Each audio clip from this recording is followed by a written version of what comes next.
P's. Today we are specifically supposed to be getting into calculator FRQs, but hold on. What's true about all the FRQs online in Google Classroom? There's videos. And all the videos except for one actually shows like screenshots of the AP answer guideline scoring sheet, right? But those are also in the exam answer keys as well that you guys can access. So yeah, there are the videos. So today when we're going over the calculator FRQs, if we get there. If we don't, I don't think it's a huge deal because we can pick up tomorrow, which is also Pep Rally schedule. Because is tomorrow elections or is Thursday? Tomorrow's elections, okay. What's tomorrow? It's okay, it frees you up like one less day to be campaigning. Anyway, so tomorrow's elections, Pep Rally schedule, but we'll do what we can. But the big thing that some of you guys just keep on ignoring, and as Ruth said this morning, is what's on Thursday? Forever Final. You're going to go ahead and get back tomorrow. Your last Forever quiz from over spring break, just so you can see if there were any like little mistakes. You're like, oh, I didn't realize I was weak on that. Oh, I didn't realize that I forget to put the negative. Or, oh, I didn't realize that I'm bad at that derivative rule. There are some things you might just not realize until you see the grading. But otherwise, just be studying those forevers. You still have, what, almost 2 days, almost 2 full days to be studying. So carry them around with you and be looking them over. Good? Once you take your Forever Final, are you done with the forevers? No. But the Forever Final is 25 points out of the 125 in your final exam category. So if you liked your mock AP percentage, you don't want to ruin it with your Forever Final. If you didn't like your mock AP percentage, you can improve it with your Forever Final. And if, what's the other way? You're like so-so, you should still do well in the Forever Final. Yeah, I have no way to save that. Okay, so here we go. LTF number 11, I'm ready to go. How much, you guys didn't really use your calculators in LTF number 11, right? At least not much? Okay. So maybe I won't set up the whole whiteboard thing, but I'll have it ready just in case when we go to our, there we go. I'll set up this little side thingy just in case we do need the calculator at any point. But I'm ready. What questions do we have? 1? 1 and 2? Wait. These are just examples. Oh, okay. Sorry. Here we go. As soon as you see, write the equation of the line tangent or the tangent line. What should you guys be thinking? Why is Patricia the only one saying it? This is such an easy forever card that I've asked on almost every quiz this year, meaning every large quiz this year. Equation of tangent line. What should you be thinking? So why am I going to put a 3? That's A, right? BC kids have to watch out for when but you guys don't. There's the A. He's pure, clear, simple right there. So plug it in, plug it in, plug it in. What? How do I plug it? Oh. Don't have to plug into him for the f of 3? So I'm going to have ln of 3 over 3 minus 2 is 1. Root 1 is 1. Isn't that ln of 3? Uh-oh. F prime of 3. What else do we have to do?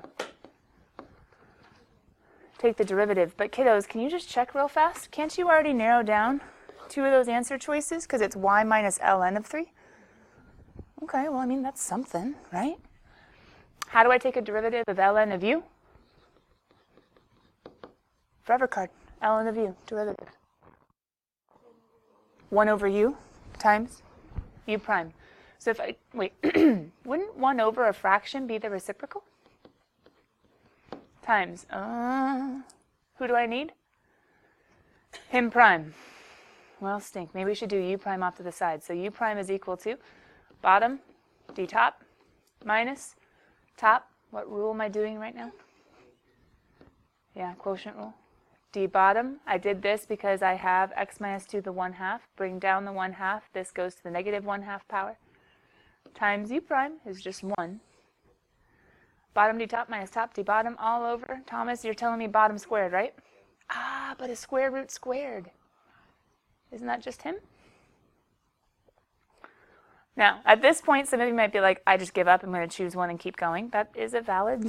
You could just do that. But if you were to keep going at this one, I would do my trick of complex fractions, which might be helpful in multiple places of the AP exam. And remember, it's just a pre-cal technique. Actually, algebra 2 technique. Actually, Ugandan math technique. Anyway, multiply top and bottom by that little enclosed, it's where I first saw it, denominator. Boop, boop.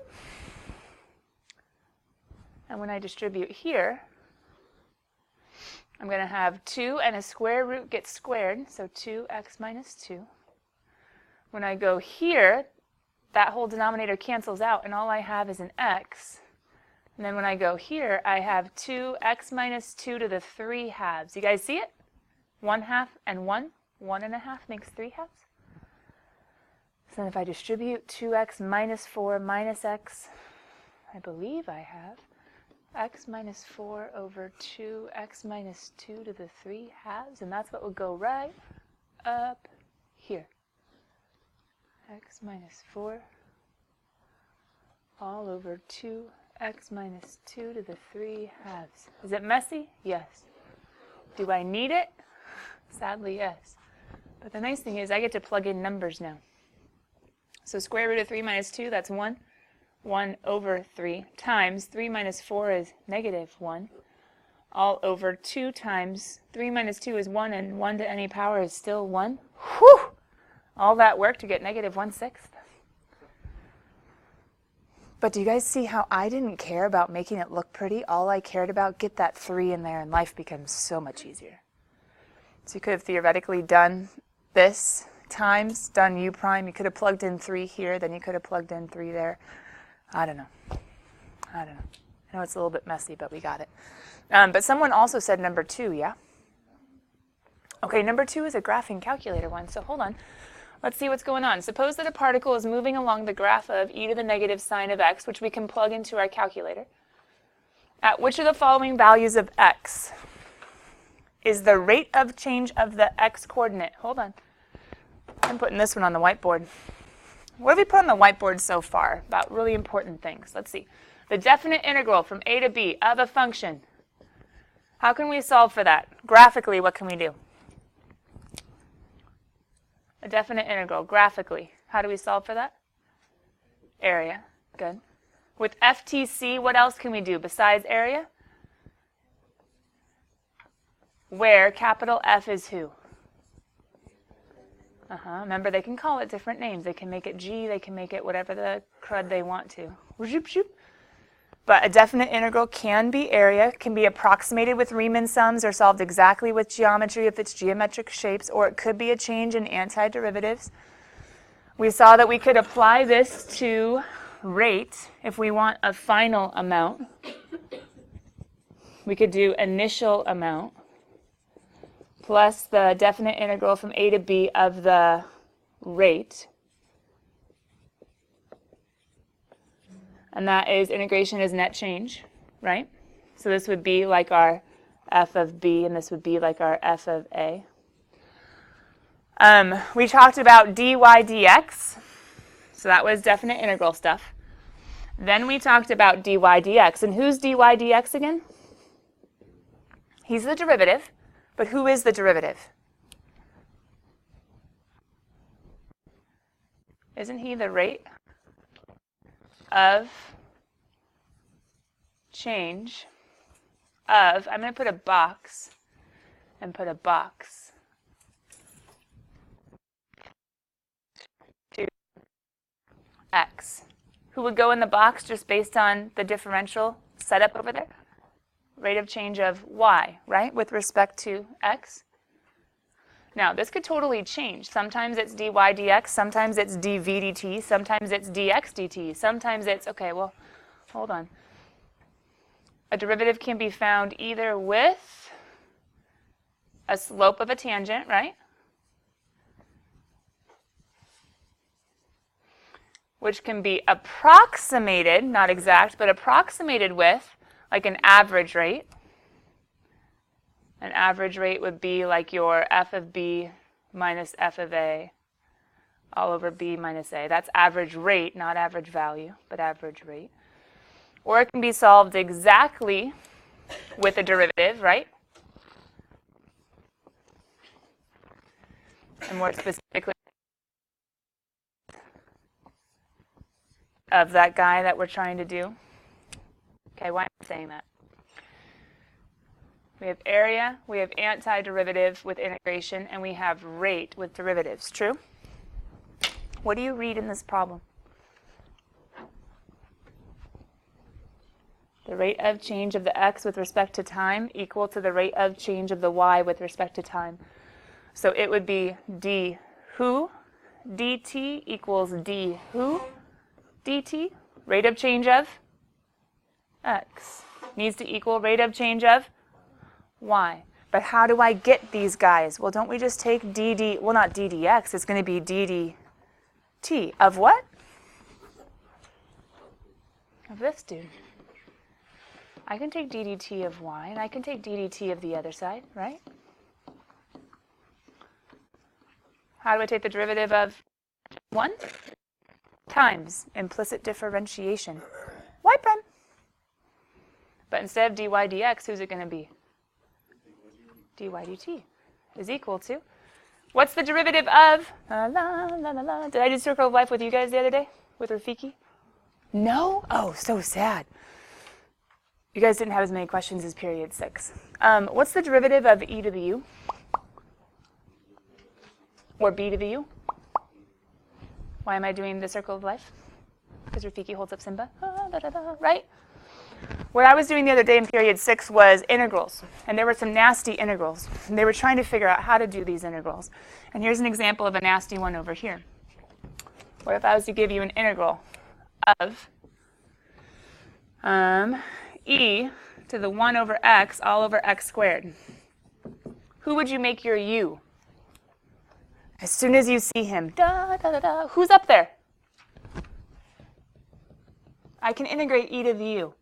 Or if this was a 2 instead, or a 3, or a 5, or a 10, who would you make u? Da, da, da, da, right? And some of you don't see why, but u equals 1 over x, du equals negative 1 over x squared, because I would think of this as x to the negative 1. And when you rearrange, this guy cancels out. The integral of b to the u, there's a rule for that. Or if it was e to the u, there's a rule for that. Okay, why am I saying that? It's an e to the u. Now, it's not an integral. It's a derivative. But how do I derive e to the u? Don't get stuck. You got it. E to the u times z prime, which would be negative cosine of x, times, oh, there's another one. The same way I did dy dt, I need a dx dt. There's a y prime, there's an x prime. So now what? I don't know. What did they say about these two? They're equal. Oh wait, so can't I divide? And since they're equal, they just cancel out? I can divide dx dt on the other side. If they're equal, it'll become 1. Or I can substitute in, if you want, I can substitute in dx dt for dy dt, and then they cancel out? They cancel out. So what's the long story short? I need 1 to equal e to the negative sine of x times negative cosine of x. Why is this a graphing calculator question?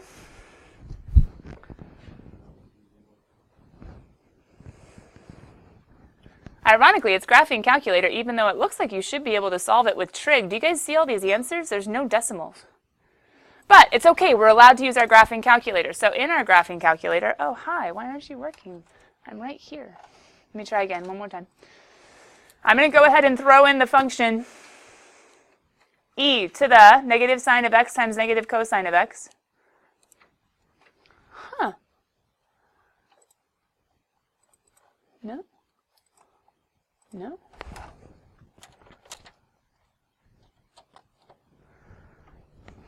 Stink. My monitor has not blacked out, but now my webcam isn't working. Oh dear.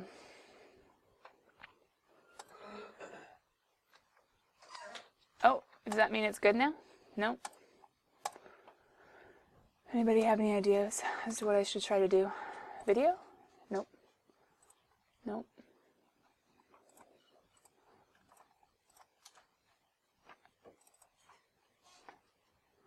All right, well, it was an E for effort, F in success.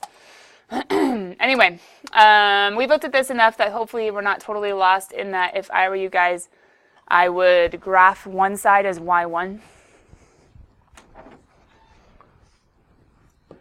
And the other side is y2. And guys, if I'm trying to look where they're equals, what calculator function would I use for that? Intersect, yeah. I would look for intersect. Probably just in Zoom standard because none of these x's are very big. The other way you could do it is you could subtract the 1 and look for the zeros. But just looking at this in general, I know that when sine of x is 0, cosine of x is 1.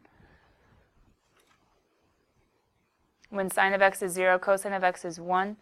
So if I was to just start plugging in, like if worst comes to worst and you can't find it in your calculator, you can plug in 0. Sine of 0 is 0, e to the 0 is 1, cosine of 0 is 1, times a negative would be a negative 1, so that doesn't work. Like you could just start narrowing down. Pi over 4 is going to be nasty root 2 over 2 things. I don't think that's a good idea. Pi over 2, sine is equal to 1. E to the 1 is not going to get to 1. No, that's going to be 2.71828. 2 pi over 3, wow, that's even worse as far as root 3 over 2s and 1/2. But pi, hold on, pi. Sine of pi is 0. E to the 0 is 1. Cosine of pi is negative 1 times a negative is a positive. So if you know your unit circle, you could actually just process of elimination, not even have to graph it. And if you had graphed it, you would have gotten the intersection at 3.14159226. What else do we have besides 1 and 2? I was just going to ask you a question. Yeah. And then I'm going to 4.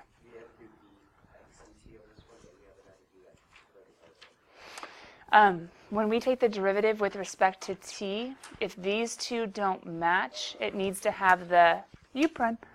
So if it was d dx, it's dx dx. We never worry about it. So we don't usually see x's with t's very often. Okay. Number 4, yeah? Number 4 gives us a rectangle inscribed. This is fun. Okay. Oh, not helpful. Okay. He was really trying to help me out yesterday. In some ways he did. In some ways he didn't. Okay.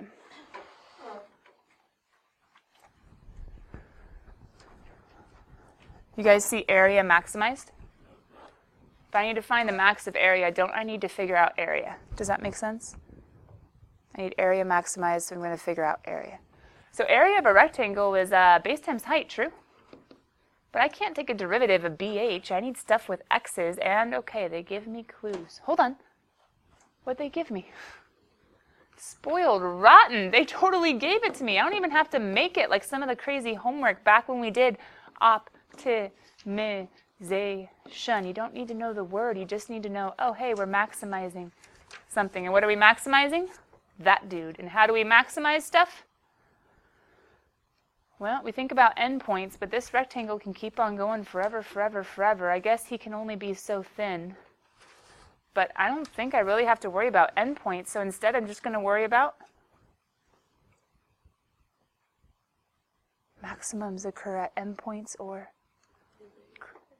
critical numbers. And critical numbers are when the derivative, I need to find the derivative.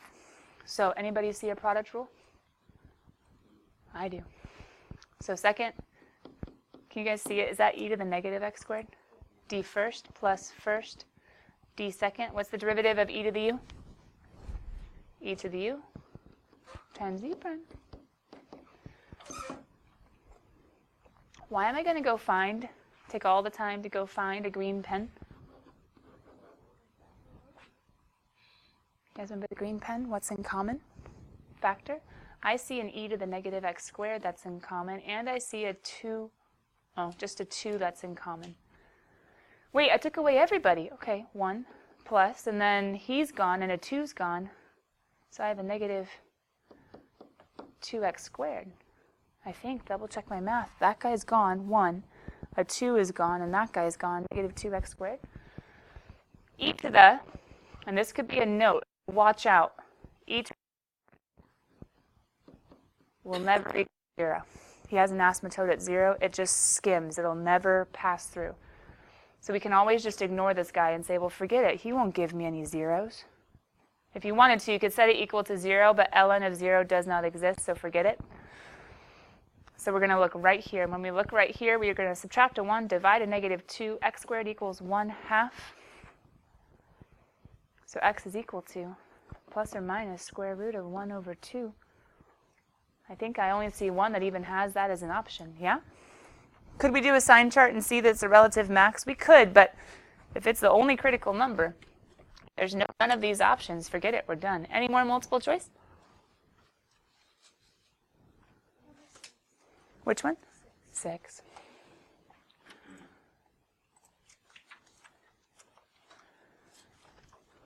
Suppose that the rate of change of the bear population. Rate of change of who? Can I do dBdt? Rate of change of bears. Duh, bears. And a natural park is proportional to the population. In the year 2000, there were 42 bears in the park, and in the year 2005, there were 48. So I can say B of, I don't know, I guess I could do B of 0. And we can do T is the number of years from 2000. See like that? B of 0. In 2000, there were 42 bears. And then 5 years later, there were 48 bears. And we're trying to figure out how many bears there would be 10 years later. Some of you might actually have some exponential growth or decay, like chemistry ways of kind of figuring this out. There are a few chemistry-ish ways that could help. But the math way would be to take this differential equation, exponential growth and decay, and realize, you know what? I can do dB over B equals K dt. If I rearrange, pretty quickly, guys, we'll end up with ln of B. B is equal to C e to the kt. We're going to get an exponential growth when we take the ln of B and kt plus c and move the c to b multiplication after taking e to both sides. And we can go ahead and plug in our clues like, hey, when t is 0, b is 42. E to the 0 is 1. So therefore, c equals 42. Then we can go ahead and say, okay, so then b of t is equal to 42 e to the kt, which is cool, but I still need to figure out more. I need to know who k is. So I can say 48 is equal to when t is 5. So 48 divided by 42, what goes into that? 7? 6? 8? 6. 6 goes into 48 8 times. 6 goes into 42 7 times. Equals e to the 5k. I can do ln of both sides. Divide by 5. So k is equal to 1/5 ln of 8/7. At this point, I have everything I need in order to be able to solve, because I need b of 10. I know my equation now is b of t is equal to c is 42, e to the k is 1/5 ln of 8/7, and I'm plugging in 10.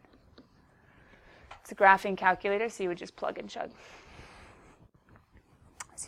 Plug and chug. You could do something like this is exponential growth if you're trying to do this the short way, because if you notice, that was a lot of work. Exponential growth, it's growing by increasing rates, which means, you guys see how this went up 6? The next one would have to go up by more than 6, so right away we can cancel out 53 and 54, because 48 plus 6 is 54. I mean, I know that doesn't totally get us to the right answer, but I know for sure those two can't be exponential growth, because that one would be growing slower and that one would be growing at the same rate. But this one will go ahead and solve for you your final answer. Anything else on multiple choice? Oh, you don't have to get rid of it. You don't have to get rid of it. It's just a notation-y thing. You can move it off to the side, in that when you see a dx or a dy or a dt up top, they're just doing like a nicer, more succinct way of writing the integral instead of doing a 1 over. So you can put it up or you can put it off to the side like we usually do. So I would do u sub with u equals 1 minus t, and 1 over u goes to ln. But there should be like a negative outside because of u prime. Yeah. But the dt can go off to the side, so could a dx, a dy. Yeah, don't be confused by that. Anything else multiple choice? Long answer, FRQ.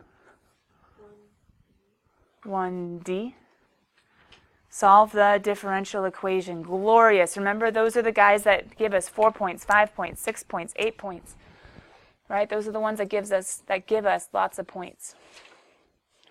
So let's make sure we can do it right. Don't we have to separate? How do we get the y to the other side? Stop. Yeah, good. Don't worry about this guy. What's the very first thing you should always do? Move the dx. Why? If you do it properly, you'll see 2 minus y needs to stay together. It's the only legal way.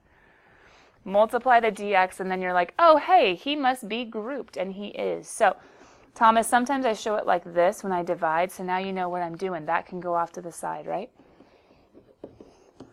So it's like I'm integrating 1 over. So I'm going to make u my 2 minus y. So then dy is equal to du over, sorry, negative 1. That's silly. Why did I put a y there? Lo siento. So I'm going to end up with negative 1 over u du, which is negative ln of u, equals, the integral of 1 is just x. E to the negative is going to mess me up, so I'm going to move the negative first. And the negative technically distributes, but we're going to end up with negative x plus a new c. Then I can do e to the both sides, which will be 2 minus y. Remember, we can move c in front. The absolute value can get absorbed into the c. I'm going to add the y and subtract the rest. So that'd be y is equal to 2 minus c e to the negative x. And then AJ, you know this is your clue, right? So plug in your clue to find c, and then you're done. Is that cool? All right, anything else on FRQs? FRQ 2, non-calculator, c.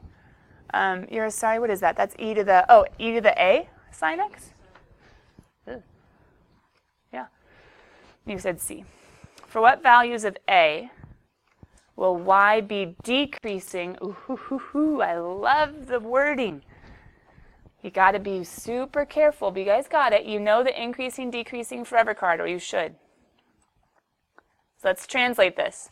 Will y be decreasing? Just stop there. Will y be decreasing? What do I know about if y is decreasing? Y prime is good at an increasing rate. So y prime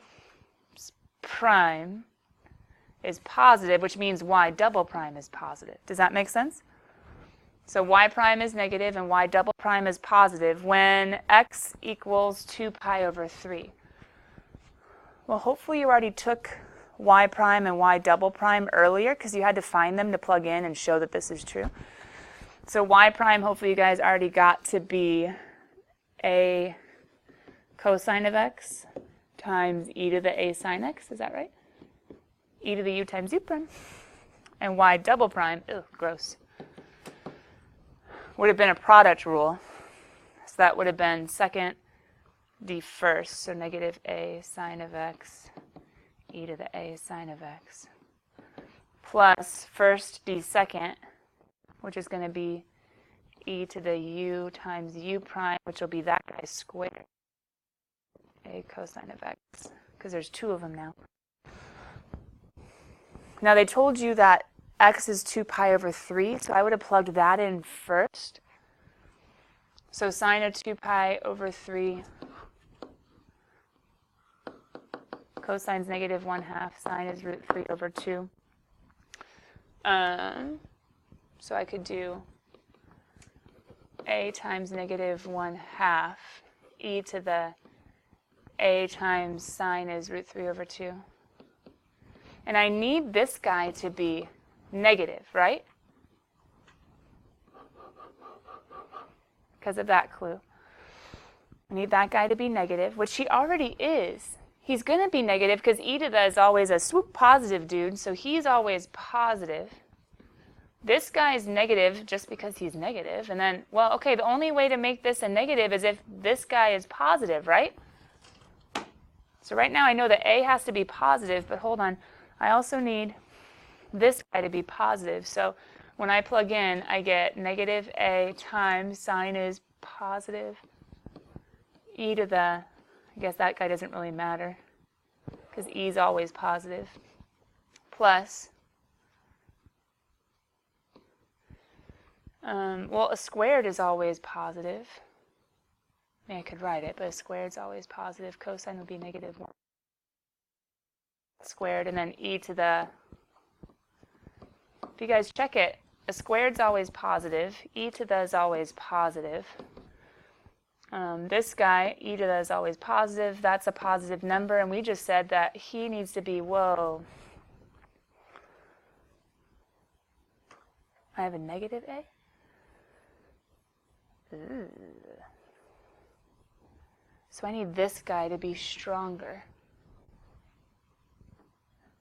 I need that guy to be stronger than this guy. My negative is totally good if I just make A positive numbers, but over here it can't just be all positives, because if this guy is stronger than that guy, I'm going to have a negative second derivative. So I think we'd have to start simplifying. So I'm going to go ahead and pull out my green pen because, do you guys see anything in common between these two? Like maybe an e to the dude? Let's pull out that e to the dude. And my life might get a little bit easier. So that e to the square root of 3 over 2a gets to come out. Who else gets to come out? Oh, I can pull out an a because there's 2. I think I can even pull out a negative a. So that gives me, pull out the negative, root 3 over 2 minus, I pulled out 1a, so there's another a left. There's negative 1/2 squared, which is 1/4. So I just need, there's my negative, I need this to be a negative number. So I'm going to say root 3 over 2 minus a over 4 needs to be less than 0. I could get a common denominator by multiplying both of those by 2. I can multiply the 4 up and I'll get 2 rad 3 minus a. 4 times 0 is still 0. I can add the a. A needs to be greater than 2 rad 3. A would be a positive number, so that would be good, and a would make this a negative times a negative, which will be a positive as well. Ugh, there's a lot of playing with math on that one. Hey guys, in context, for doing super well in the AP Calc, do you have to totally understand this question? Now, is it important that you knew where this came from? Yeah, but was this a tricky part of an FRQ at the very end that I totally wouldn't mind you totally bombing as long as you made this connection and you did okay on the first two? Right? Didn't we see FRQs? Wait, FRQs, isn't that what we were supposed to be looking at today? Didn't you guys notice when you were looking at FRQs in your mock APs, if you've looked at them, if not, you definitely should tonight for tomorrow, because we're going over FRQ questions tomorrow in class. Didn't you notice at the beginning of FRQs, approximate a derivative? Oh! Approximate a derivative with f of b minus f of a all over b minus a. It starts off kind of basic in the sense of, oh, and have correct units, like pretty basic. Write an integral expression that represents the total amount of grain added to the silo, definite integral. But then most FRQs start getting funnier and funnier near the end. Wait a minute. Increasing, decreasing. Maybe I could have at least written down forever cards and gotten some points as long as I was writing legal stuff. FRQs, you do not have to get 9 out of 9s on every single one, but the point is on your FRQs, on your mock, or when you take the other mock AP FRQs, can you be getting points? Can you be making valid connections? Because some of you realized if you started something wrong, or if you didn't make certain connections from the directions, it's pretty easy to get 0 out of 9s, 1 out of 9s, 2 out of 9s, 3 out of 9s, and that means you're just giving away points. Does that make sense? So when we go over FRQ questions tomorrow, what do I need you guys to do to make this effective? Watch the videos, right? Go through, grade your FRQs on the other mock AP, maybe with the video itself. Come with questions, because maybe the BC kids didn't say it perfectly. Maybe they said something a little bit off, and you're like, wait, but I thought, bring that to me tomorrow, okay? But also bring to me, like, I don't know why they did, I don't know why the answer is, I don't know why I lost a point, because tomorrow is our FRQ workday. After LTF number 12, wait, who's LTF number 12? Related rates. Hold on. Rates. What did we go over today?